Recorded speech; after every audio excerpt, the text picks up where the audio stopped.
This is Stephanie with Hightower Stitching, and I'm glad to be back today. I've got the next part of the Stars Among the Tumbling Blocks quilt, and like I said, I don't want to recreate it, so I'm just going to sort of take you along with me as I get going. And because we have a hexagon shape, when you get to the end of every other row, you're going to need a half of a block. And so I wanted to talk about that, because we did talk about the template that's used for that and how you can make your own, and then you can pick the side that you want to have the grain on and put your lines so that you go with that if you want to, and then you can put the holes in it. And what it happens is you're going to see that you have 3 of the originals, put those together, that triangle, and then I started putting this on the edge first, and then this one on this edge, and then came back and put this one back in the top. But now again, I went through and I put the dot for my start and stop, and it's really coming in handy. I'm going to show you in just a minute why. We're going to move in and look at where I've got my planning, my quilt out on the floor.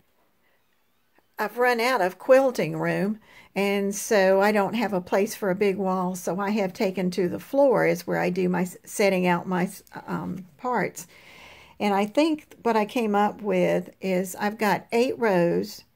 There are 6 whole stars in each of those, so I made at least 48 whole stars.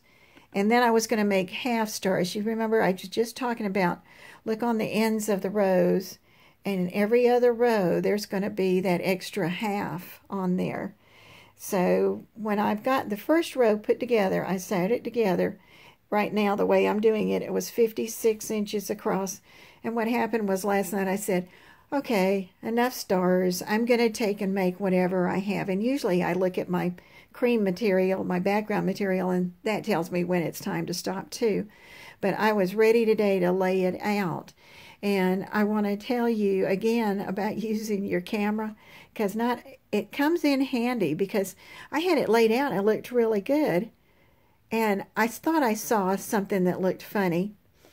And sure enough, when I looked at the camera, I had a row of reds going up and down, like 4 of them. And I said, oh, that just detracts, because in this quilt, it turns out the red is very strong. So I moved those around, and then I looked at it and I said, okay, now I like that and the way the reds are laying. And I took a picture of it. And I'm glad I did, because I started down on row 8, down at the bottom, and I went 8, 7, 6, 5, and I got to row 4, and I started to pick them up, and I got distracted. I really got distracted, and when I looked at them, I said, I don't think this is right. Before I ever sewed them, I didn't think it was right. So I pulled the camera out, and sure enough, somehow not even frontwards, backwards, but mixed up. And so I got them back the way they were in the original, and it looked really good. And what I wanted to do now was go and talk about putting the stars together. And I'm going to do it on the sewing machine, because I wanted it to go a little faster for you, because it's the putting the star together that's going to be the important part. If you have stitched all of this, then you know how to do that part.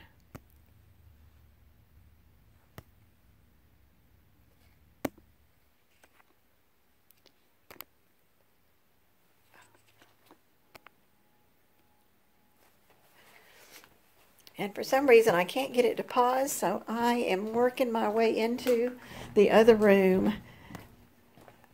I have done something so it won't pause. So we'll just go on. Set the camera right here. And every time I'm going to try and get it where you can see it really easily. I've already put 4 of them together. And I was going to have 3 more. And I thought, well, that will give us plenty to look at to see what's going to happen. And here's the edge where the new piece is going to be added to. And I've got those all in order. And I actually have tagged the beginning of each of the rows. I learned that a long time ago. No matter how simple your quilt is, it's a great idea. So there was 4 left, and I know that that was the beginning one. All right, so now what I'm going to do is I want to take and pin. This is another one of those little close-ups. I'm going to pin these together. Now remember, it's not the exact fitting of the fabric at the top, but these are pretty good because I do have my lines in there. I'm going to do that end. I'm going to come down here and do this end. And we're going to do start and stop again. That one's pretty close, so that's good enough for that. All right, now here's what I wanted you to see is I'm going to take and open up the front, and I'm going to open up the back one. I'm going to pull these two separate from each other. I'm going to take a pin, and right where that dot was and where my 2 stops and starts were, I'm going to go there. I'm going to take the other one, and I'm going to have the blue fabric open from the back, and right where those stitches came together, I'm going to poke, trying to see that you can see that pin straight back there. And once I get it straight back there, I'm going to fold it away from me and pin back. And let's see how that does. But now I'm not going to start at the very edge, and I'm not worrying about a 1/4 inch. I'm just going to start there. Now when I get close to my pin, I'm going to either slow down or I'm going to stop right where that pin was going down through, come through, and I'm going to knot off. And here's the magic. This is what you're going for if we did it. If we didn't, then I would just take my handy,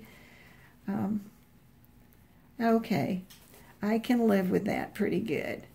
It probably could have been a little bit closer right in here, but it didn't. But I can tell you, you can do it. Well, that one's off a little bit. Well, let's find a perfect, oh, there we go, perfect.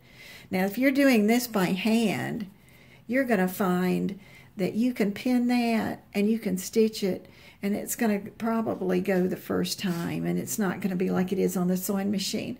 But I wanted to show you about the pinning, so let's go ahead and pin one more. This is the side where I want it to be. I'm going to take one of these pieces, and that one's really little for right now. I'm going to come over here, pin this. Now this one doesn't have a line all the way across, but I'm pretty good about going from my dot and sewing across. I'm going to open this up so I can see where my 2 rows of stitching came together that I hand stitched. I'm going to open up the back one and move my pin there, and I'm going to slide the pin down in there. Once I get it where I think I want it, I'm going to fold the pin towards the window or away from me, and then bring that up, and hopefully that's going to be right where those two come together, because that's really what makes this such a pretty quilt. But it's also your quilt, and if you're this is the first time you're doing something like this, and you're going to be really proud of yourself. I'm going to put my needle down. I'm going across. All right, as I get to my pin, I'm going to get right close. I'm going to pull it out, and then I'm going to send this across. Let's see if I got lucky this time.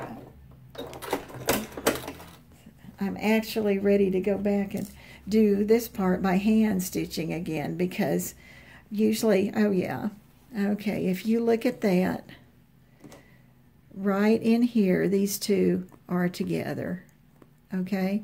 So that's 2 examples of how to open that up and look at it. When you get ready to put the rows together, you're going to do pretty much the same thing.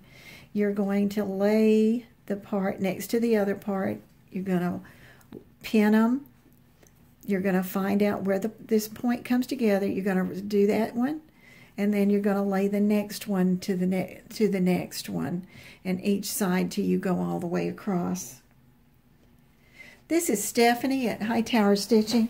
I hope that's helpful to you as you get ready to start putting these together. If you liked it, please hit subscribe and like, leave comments, and if there's anything that I've forgotten for this part, I will write it in the description. Thank you. I'm back for just a minute because I've got it to pause again. So right here you can see where these were sewn together and came together. That was my goal. There's another one, and there's another one. And when you're hand sewing it, it's going to be so much better. And then what I was going to say too is, like when you start, this is where you start sewing these together. You'll actually turn these face to face, and you'll sew that one just like we did. And then you'll take and you'll start again, and you'll do the next one and sew it. And you'll keep going that way. And I hope everybody enjoys this project. It is really fun to hand stitch this. Thanks again.